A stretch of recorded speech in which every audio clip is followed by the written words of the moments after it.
Accounting of byproducts. Methods of accounting of byproducts are grouped into two. First, non-cost or sales value methods. Second, cost methods. നമ്മൾ ഈ കഴിഞ്ഞ ക്ലാസ്സിലെ main പ്രൊഡക്ട്സും അതേപോലെ തന്നെ by പ്രൊഡക്ട്സിനെ കുറിച്ച് പറഞ്ഞു. ഈ ക്ലാസ്സിൽ നമ്മൾ പറയാൻ പോകുന്നത് ബൈ പ്രൊഡക്ട്സിൻ്റെ മെത്തേഡ്സ്, എങ്ങനെയാണ് ബൈ പ്രൊഡക്ട്സ് അക്കൗണ്ട് ചെയ്യുക, അതിനുള്ള മെത്തേഡ്സ് എന്തൊക്കെയാണെന്നാണ് പറയുന്നത്. മെയിനായിട്ട് ബൈ പ്രൊഡക്ട്സ് അക്കൗണ്ടിങ് നടത്തുന്നതിന് അക്കൗണ്ട് ചെയ്യുന്നതിന് കാൽക്കുലേറ്റ് ചെയ്യുന്ന രണ്ട് മെത്തേഡ്സാണ് ഉള്ളത്. ഒന്നാമത്തത് non cost or sales value method, രണ്ടാമത്തത് കോസ്റ്റ് മെത്തേഡ്. ഒന്നാമത്തെ മെത്തേഡ് എന്ന് പറയുന്നത് non cost or sales value method, രണ്ടാമത്തത് കോസ്റ്റ് മെത്തേഡ്. എന്താണ് നോൺ കോസ്റ്റ് മെത്തേഡ് അല്ലെങ്കിൽ സെയിൽസ് വാല്യൂ മെത്തേഡ് എന്ന് നോക്കാം. Non cost or sales value methods. Under this method, cost of byproducts are not taken into consideration.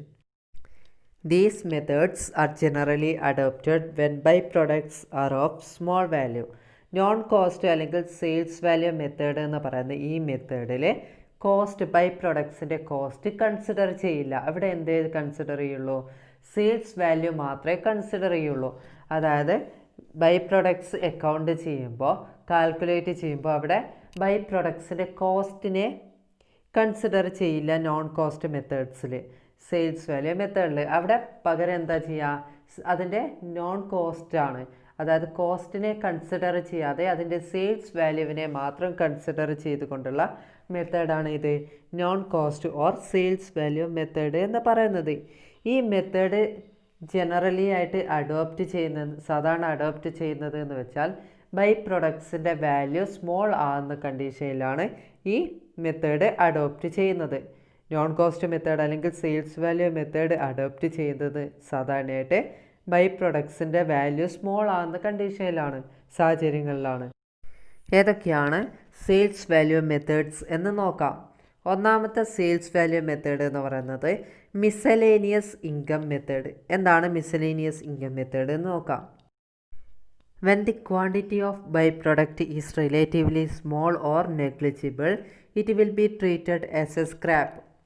The sales value of byproduct or scrap is credited to profit and loss account as miscellaneous or other income.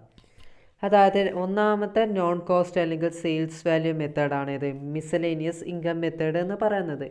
Miscellaneous income മെത്തേഡിൽ പറയുന്നത് by പ്രൊഡക്റ്റിൻ്റെ quantity കുറവാണെങ്കിൽ, തീരെ quantity ഇല്ലെങ്കിൽ, അതായത് by പ്രൊഡക്റ്റിൻ്റെ quantity small ആണെങ്കിൽ അതിനെ നമ്മൾ miscellaneous income മെത്തേഡിൽ ഒരു സ്ക്രാപ്പായിട്ടാണ് അവർ കൺസിഡർ ചെയ്യുക.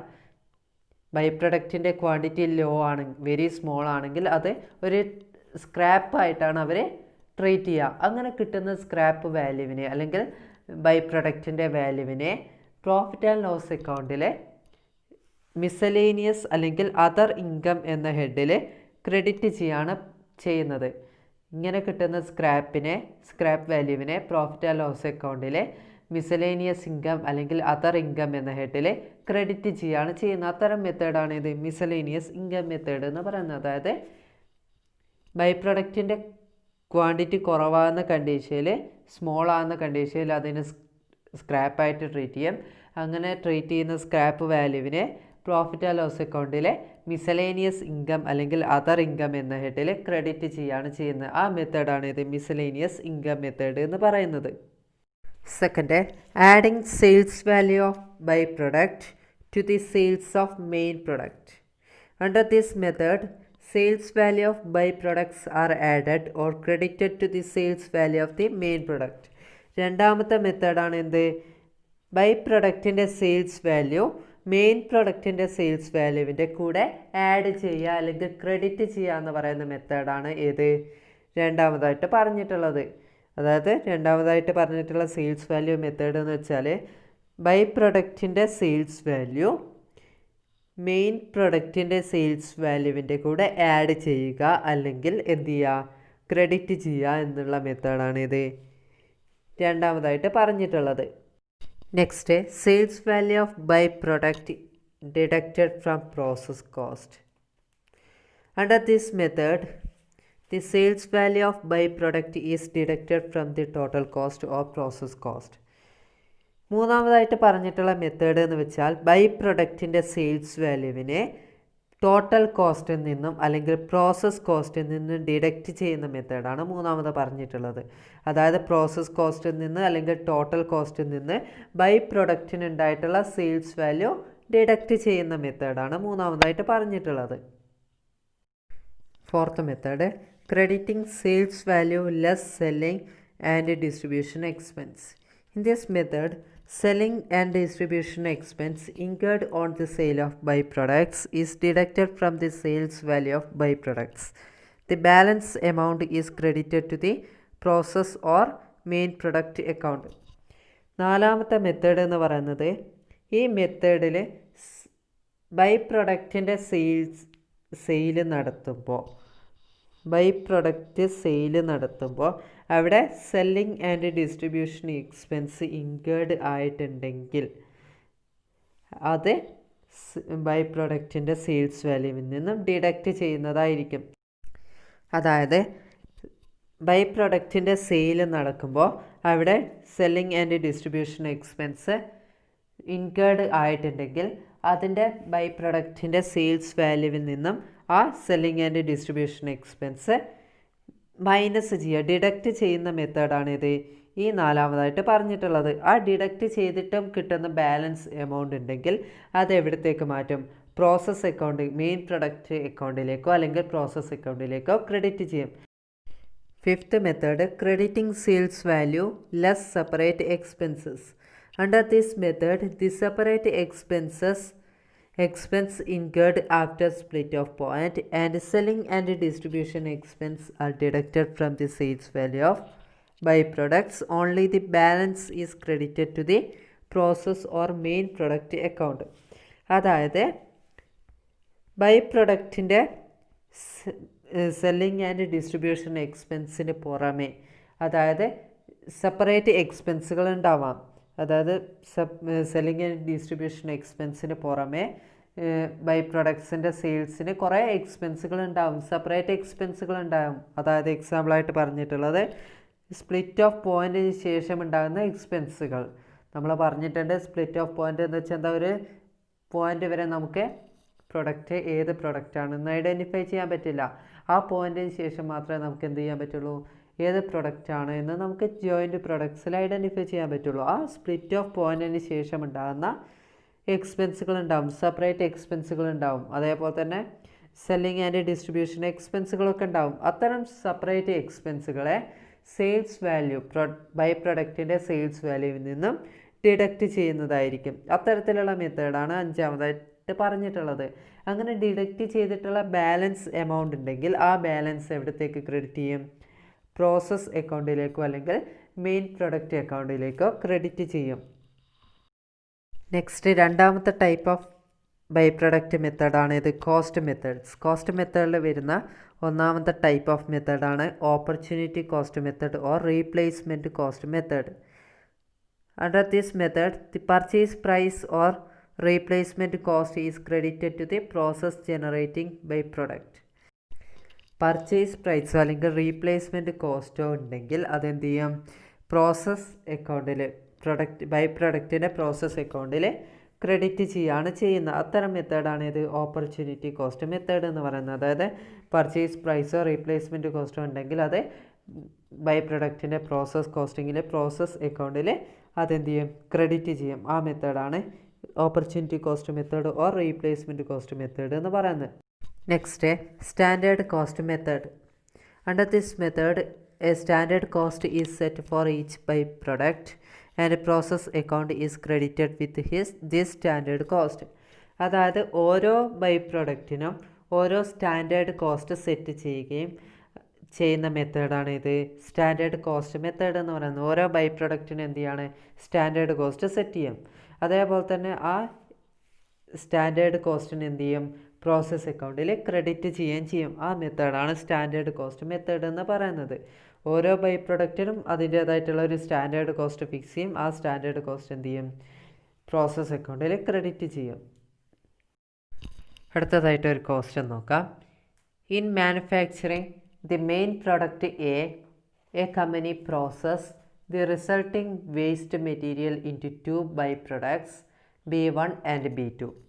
Using the method of working back from sales values to an estimated cost, prepare comparative profit and loss statement of the three products from the following data. Total cost up to a separation point was 68,000. Sales all production in A 1,64,000, B1 16,000, B2 24,000. Cost after separation B1 4,800, B2 7,200. Estimated net profit percentage to sales value B1 20%, B2 30%. Estimated selling expenses as percentage A 20%, B1 20%, B2 20%. നമുക്കിവിടെ കുറച്ച് ക്വസ്റ്റ്യനിൽ കുറച്ച് details തന്നിട്ടുണ്ട്. ഈ ക്വസ്റ്റ്യനിൽ പറയുന്നത് എന്ന് വെച്ചാൽ എ എന്നൊരു മെയിൻ പ്രൊഡക്റ്റും B1 B2 എന്ന് പറയുന്ന രണ്ട് ബൈ പ്രൊഡക്ട്സുമാണ് ഇവിടെ ഉള്ളത്. എ എന്ന് പറയുന്ന മെയിൻ പ്രൊഡക്റ്റും B1 B2 എന്ന് പറയുന്ന രണ്ട് ബൈ പ്രൊഡക്ട്സും ഉണ്ട്. അതിൽ ജോയിൻറ്റ് കോസ്റ്റ് എന്ന് പറഞ്ഞിട്ട് 68,000 നമുക്ക് തന്നിട്ടുണ്ട്. പിന്നെ പറഞ്ഞിട്ടുള്ളതെന്ന് വെച്ചാൽ മെയിൻ പ്രൊഡക്റ്റ് എൻ്റെ സെയിൽസ് തന്നിട്ടുണ്ട്, B1ൻ്റെ സെയിൽസ് തന്നിട്ടുണ്ട്, B2ൻ്റെ സെയിൽസ് തന്നിട്ടുണ്ട്. പിന്നെ കോസ്റ്റ് ആഫ്റ്റർ സെപ്പറേഷന് ശേഷം ഉണ്ടായിട്ടുള്ള കോസ്റ്റ് എന്ന് പറഞ്ഞിട്ട് B1ൽ 4,800, B2ൽ 7,200 തന്നിട്ടുണ്ട്. പിന്നെ എസ്റ്റിമേറ്റഡ് നെറ്റ് പ്രോഫിറ്റിൻ്റെ പെർസെൻറ്റേജ് എന്ന് പറഞ്ഞിട്ട് സെയിൽസ് വാല്യൂവിൽ നിന്നുള്ള എസ്റ്റിമേറ്റഡ് നെറ്റ് പ്രോഫിറ്റിൻ്റെ പെർസെൻറ്റേജ് എന്ന് പറഞ്ഞിട്ട് 20%, 30% തന്നിട്ടുണ്ട്. പിന്നെ തന്നിട്ടുള്ള estimated selling expenses as percentage എന്ന് പറഞ്ഞിട്ട് 3 പ്രൊഡക്ട്സിലും പെർസെൻറ്റേജ് തന്നിട്ടുണ്ട്. ഇനി എങ്ങനെയാണ് പ്രോബ്ലം ചെയ്യാമെന്ന് നോക്കാം. ഇവിടെ എന്താ നമ്മളോട് കണ്ടുപിടിക്കാൻ പറഞ്ഞിട്ടുള്ളത്, പ്രിപ്പയർ ചെയ്യാൻ പറഞ്ഞിട്ടുള്ളത് comparative profit and loss statement ആണ്. എങ്ങനെയാണെന്ന് ചെയ്യാൻ നോക്കാം. ആദ്യം പെർട്ടിക്കുലർ കോളൻ്റെ B1 B2 എന്ന് പറഞ്ഞിട്ട് രണ്ട് കോളംസ്. B1 എന്ന് പറയുന്ന എന്താണ് ബൈ പ്രൊഡക്റ്റ് 1 ആണ്, B2 എന്ന് പറയുന്ന ബൈ പ്രൊഡക്റ്റ് 2 ആണ്. അപ്പോൾ ആദ്യമായിട്ട് നമ്മൾ പെർട്ടിക്കുലർ കോളത്തിൽ സെയിൽസ് റെക്കോർഡ് ചെയ്യും. എത്രയാണ് B1ൽ സെയിൽസ് ആയിട്ട് തന്നിട്ടുള്ളത്? 16,000 ആണ് അല്ലേ. B2ൽ എത്രയാണ്? 24,000 ആണ്. അത് നമ്മൾ രണ്ട് കോളംസ് ആയിട്ട് ഡിവൈഡ് ചെയ്തിട്ട് സെക്കൻഡ് കോളത്തിലാണ് B1ൽ എന്ത് ചെയ്യുന്നത്? 16,000 എഴുതുന്നത്, B2ൽ 24,000 എഴുതുന്നത്. അപ്പോൾ സെയിൽസ് റെക്കോർഡ് ചെയ്തു. സെയിൽസിൽ നിന്ന് നമ്മൾ എന്ത് കുറക്കണം? ലെസ് എസ്റ്റിമേറ്റഡ് നെറ്റ് പ്രോഫിറ്റ് കുറക്കണം. എങ്ങനെയാണ് എസ്റ്റിമേറ്റഡ് നെറ്റ് പ്രോഫിറ്റ് കിട്ടുക? നമ്മളോട് എന്ത് ഡീറ്റെയിൽസാണ് പറഞ്ഞിട്ടുള്ളത്? B1ൽ 20% ആണ് സെയിൽസ് വാല്യൂവിൻ്റെ 20% ആയിരിക്കും എന്ത് എസ്റ്റിമേറ്റഡ് നെറ്റ് പ്രോഫിറ്റ് എന്ന് നമ്മളോട് പറഞ്ഞിട്ടുണ്ട്. അപ്പോൾ സെയിൽസ് വാല്യൂ എന്ന് പറയുന്നത് എത്രയാണ്? B1ൽ 16,000 ആണ്, ഇൻറ്റു എത്ര പെർസെൻറ്റേജ് ആണ്? 20% അല്ലേ. 16,000 ഇൻറ്റു 20% ചെയ്താൽ നമുക്ക് എത്ര കിട്ടും? 3,200 കിട്ടും. അതായിരിക്കും നമ്മുടെ എസ്റ്റിമേറ്റഡ് നെറ്റ് പ്രോഫിറ്റ് എന്ന് പറഞ്ഞിട്ട് കിട്ടുക. അത് നമ്മൾ ഇന്നർ കോളത്തിൽ റെക്കോർഡ് ചെയ്തു. അതേപോലെ തന്നെ B2ൽ എന്ത് വരും? 24,000 ഇൻറ്റു എത്ര പെർസെൻറ്റേജ് ആണ്? 30%. എത്ര റെക്കോർഡ് ചെയ്യും? 7,200 റെക്കോർഡ് ചെയ്തു. ഇനി അടുത്തതായിട്ട് selling expense. Estimated selling expense as percentage എന്ന് പറഞ്ഞിട്ട് നമുക്ക് എന്ത് തന്നിട്ടുണ്ട്? 20%. B1ൽ 20%, B2ൽ 20% പറയുന്നുണ്ട്. അപ്പോൾ 16,000ൻ്റെ 20% ആണ് സെല്ലിംഗ് എക്സ്പെൻസ് എന്ന് പറഞ്ഞിട്ട് B1ൽ ഇന്നർ കോളത്തിൽ റെക്കോർഡ് ചെയ്യുക. എത്രയാണ് വരിക? 3,200. അതേപോലെ തന്നെ B2ൽ എന്ത് വരും? 24,000 ഇൻറ്റു എത്രയാ പെർസെൻറ്റേജ്? 20% ഈക്വൽ ടു 4,800 വരും സെല്ലിംഗ് എക്സ്പെൻസ്. അത് നമ്മൾ ഇന്നർ കോളത്തിൽ റെക്കോർഡ് ചെയ്തു. ഇനി അടുത്തതായിട്ട് എന്താണ് മൈനസ് ചെയ്യാനുള്ളത്? കോസ്റ്റ് ആഫ്റ്റർ സെപ്പറേഷൻ എന്ന് പറഞ്ഞിട്ടൊരു ഐറ്റം നമുക്ക് തന്നിട്ടുണ്ട്.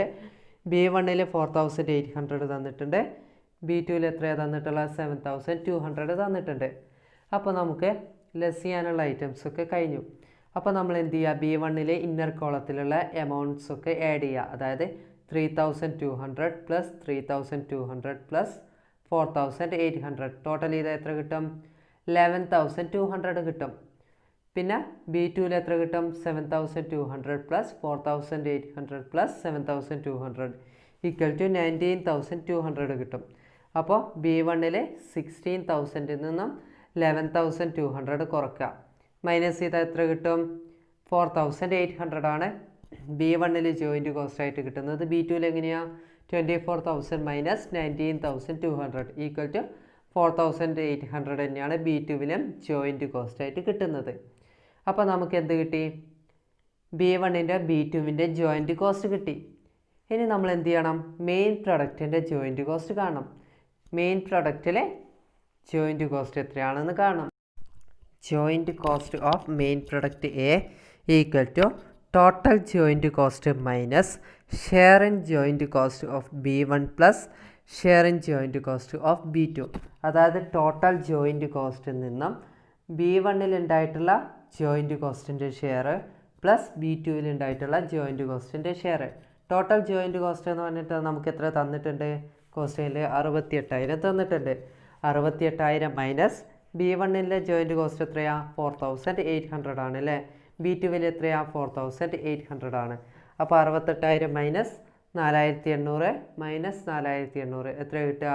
58,400 ആണ് എൻ്റെ ഷെയർ ഇൻ ജോയിൻറ്റ് കോസ്റ്റ് ആയിട്ട് നമുക്ക് കിട്ടുക. അത് നമ്മളെ പുതിയതായിട്ട് comparative profit and loss statement ഉണ്ടാക്കുമ്പോൾ നമുക്ക് ആവശ്യമായിട്ടുണ്ട്. എങ്ങനെയാണ് ഇനി അടുത്തതായിട്ട് comparative profit and loss statement ഉണ്ടാക്കാമെന്ന് നോക്കാം. Comparative profit and loss statement ആദ്യം പെർട്ടിക്കുലർ കോളം വേണം, പിന്നെ മെയിൻ പ്രൊഡക്റ്റ് എനൊരു column, B1 B2 total column. ആദ്യമായിട്ട് എന്ത് റെക്കോർഡ് ചെയ്യും? സെയിൽസ് റെക്കോർഡ് ചെയ്യും. സെയിൽസ് മെയിൻ പ്രൊഡക്റ്റ് എൻ്റെ സെയിൽസ് എത്രയാണ്? 1,64,000 ആണ്. B1 16,000, B2 24,000. ഇതിനെ മൂന്നിൻ്റെ ടോട്ടലാണ് ടോട്ടൽ കോളത്തിൽ റെക്കോർഡ് ചെയ്യേണ്ടത്. അതായത് 2,04,000 റെക്കോർഡ് ചെയ്തു. ഇനി കിട്ടിയിട്ടുള്ള ഈ സെയിൽസിൻ്റെ എമൗണ്ടിൽ നിന്നും നമ്മൾ ഇനി പറയാൻ പോകുന്നത് കോസ്റ്റ് ഓഫ് സെയിൽസ് ഒക്കെ ഉണ്ട്. ആ കോസ്റ്റ് ഓഫ് സെയിൽസ് ഒക്കെ മൈനസ് ചെയ്യണം. ഈ തന്നിട്ടുള്ള സെയിൽസിൽ നിന്നും നമ്മളെ ഇനി അടുത്തതായിട്ട് കണ്ടുപിടിക്കാൻ പോകുന്ന കുറേ കോസ്റ്റ് ഓഫ് സെയിൽസ് ഉണ്ട്, അതൊക്കെ ലെസ് ചെയ്യണം. അപ്പോൾ നമ്മൾ കോസ്റ്റ് ഓഫ് സെയിൽസ് എന്ന് പറഞ്ഞ ഹെഡ് എഴുതിയിട്ട് ഇനി എന്തൊക്കെയാണ് കോസ്റ്റ് ഓഫ് സെയിൽസിൽ പെടുന്ന എക്സ്പെൻസുകൾ എന്ന് നോക്കാം. ഫസ്റ്റ് എന്താണ്? പ്രീ സെപ്പറേഷൻ കോസ്റ്റ് ആണ്. പ്രീ സെപ്പറേഷൻ കോസ്റ്റ് എന്ന് വെച്ചാൽ നമ്മൾ കണ്ടുവച്ചിട്ടുണ്ട് ജോയിൻറ്റ് കോസ്റ്റ് ആണെന്ന് പറഞ്ഞിട്ട്. എൻ്റെ എത്രയാണ് കണ്ടുവച്ചിട്ടുള്ളത്? 58,400 ആണ്. B1 എത്രയാണ് തന്നിട്ടുള്ളത്? കണ്ടുവച്ചിട്ടുള്ളത് 4,800 ആണ്. B2 എത്രയാണ്? 4,800 ആണ്. ടോട്ടൽ ചെയ്താൽ 68,000 കിട്ടും. അത് കഴിഞ്ഞിട്ട് ഇനി അടുത്തതായിട്ട് എന്താ ചെയ്യാനുള്ളത്? പോസ്റ്റ് സെപ്പറേഷൻ കോസ്റ്റ് ഉണ്ട്. പോസ്റ്റ് സെപ്പറേഷൻ കോസ്റ്റ് എന്ന് പറയുന്നത് മെയിൻ പ്രൊഡക്റ്റ് എന് പോസ്റ്റ് സെപ്പറേഷൻ കോസ്റ്റ് ഇല്ല. B1 എത്ര തന്നിട്ടുണ്ട്?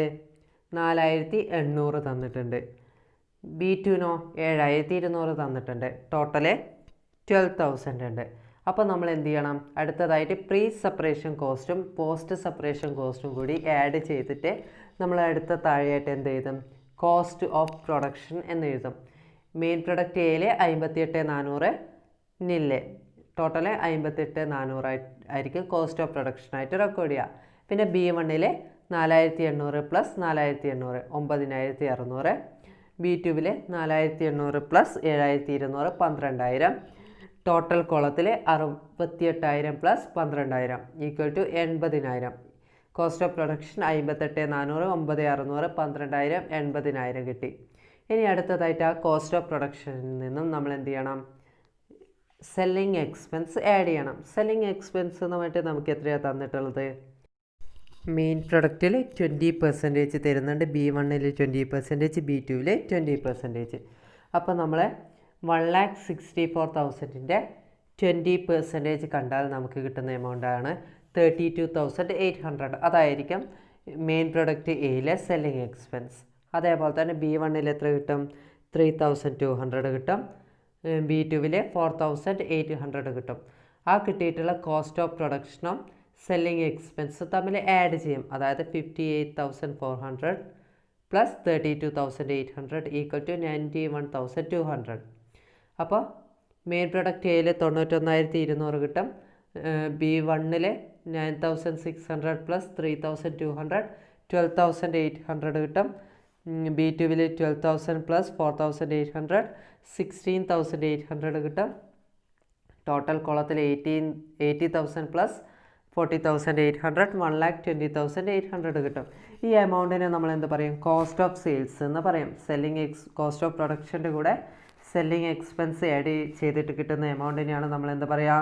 കോസ്റ്റ് ഓഫ് സെയിൽസ് എന്ന് പറയുക. അതായത് 91,200, 12,800, 16,800, 1,20,800. അപ്പോൾ നമുക്ക് സെയിൽസിൽ നിന്നും ഈ കിട്ടിയിട്ടുള്ള കോസ്റ്റ് ഓഫ് സെയിൽസ് കുറക്കണം. അതായത് 1,64,000 നിന്നും 91,200 കുറക്കണം. ആ കുറച്ചിട്ട് കിട്ടുന്ന എമൗണ്ടാണ് 72,800. ആ എമൗണ്ടിനെയാണ് നമ്മൾ എന്ത് പറയുക? പ്രോഫിറ്റ് എന്ന് പറയുക. സെയിൽസിൽ നിന്നും കോസ്റ്റ് ഓഫ് സെയിൽസ് കുറച്ചിട്ട് കിട്ടുന്ന എമൗണ്ടിനെ നമ്മൾ പ്രോഫിറ്റ് എന്ന് പറയും. അപ്പോൾ മെയിൻ പ്രൊഡക്റ്റ് എയിലെ 72,800 കിട്ടും.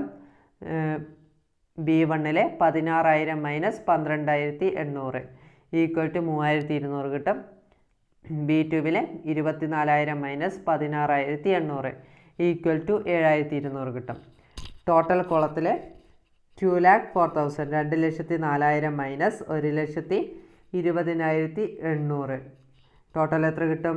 83,200 കിട്ടും. അപ്പോൾ നമുക്ക് പ്രോഫിറ്റ് കിട്ടി. സെയിൽസിൽ നിന്ന് കോസ്റ്റ് ഓഫ് സെയിൽസ് കുറച്ചപ്പോൾ നമുക്ക് പ്രോഫിറ്റ് കിട്ടി. ഇനി നമ്മൾ അവസാനമായിട്ട് ചെയ്യേണ്ടത് എന്താണ്? നമുക്ക് കിട്ടിയിട്ടുള്ള ഈ പ്രോഫിറ്റ് എന്ന് പറയുന്നത് സെയിൽസ് വാല്യൂവിൻ്റെ എത്ര പെർസെൻറ്റേജ് ആണ് എന്ന് നമ്മൾ കണ്ടുപിടിക്കണം. Profit as A percentage of sales value. നമ്മുടെ സെയിൽസ് വാല്യൂവിൻ്റെ എത്ര പെർസെൻറ്റേജ് ആണ് നമുക്ക് ഇപ്പം കിട്ടിയിട്ടുള്ള പ്രോഫിറ്റ് എന്ന് നോക്കുക. എങ്ങനെ കാണാം? മെയിൻ പ്രൊഡക്റ്റ് എയിലെ പെർസെൻറ്റേജ് കാണാൻ എങ്ങനെയാണ്? 72,800 ഇൻറ്റു 100 ഡിവൈഡഡ് ബൈ 1,64,000. അതായത് 72,800 ഇൻറ്റു 100 ബൈ 1,64,000. പെർസെൻറ്റേജ് കണ്ടാൽ നമുക്ക് എത്ര പെർസെൻറ്റേജ് കിട്ടും? 44.4% കിട്ടും. അതേപോലെ തന്നെ B1-ലെ 3,200 ഇൻറ്റു 100 ബൈ 16,000 ചെയ്താൽ എത്ര കിട്ടും? 20% കിട്ടും. അതേപോലെ തന്നെ B2-ലെ 7,200 ഇൻറ്റു 100 ബൈ 24,000 ചെയ്താൽ 30% കിട്ടും. ടോട്ടൽ കോളത്തിൽ 83,200 ഇൻറ്റു 100 ബൈ 2,04,000 ചെയ്താൽ നമുക്ക് 40.8% കിട്ടും. അപ്പോൾ നമ്മൾ അവസാനമായിട്ട് സെയിൽസ് വാല്യൂവിൻ്റെ എത്ര പെർസെൻറ്റേജ് ആണ് നമുക്ക് കിട്ടിയിട്ടുള്ള പ്രോഫിറ്റ് എന്ന് നമ്മൾ കണ്ടുപിടിച്ച് കഴിഞ്ഞു. ഇതോടെ നമ്മുടെ comparative profit and loss statement complete ആയി. ഇതോടെ നമ്മളുടെ അഡ്വാൻസ്ഡ് കോസ്റ്റ് അക്കൗണ്ടിങ്ങിലെ പ്രോസസ് കോസ്റ്റിംഗ് എന്ന ചാപ്റ്റർ ഇതോടെ കംപ്ലീറ്റ് ആവുകയാണ്.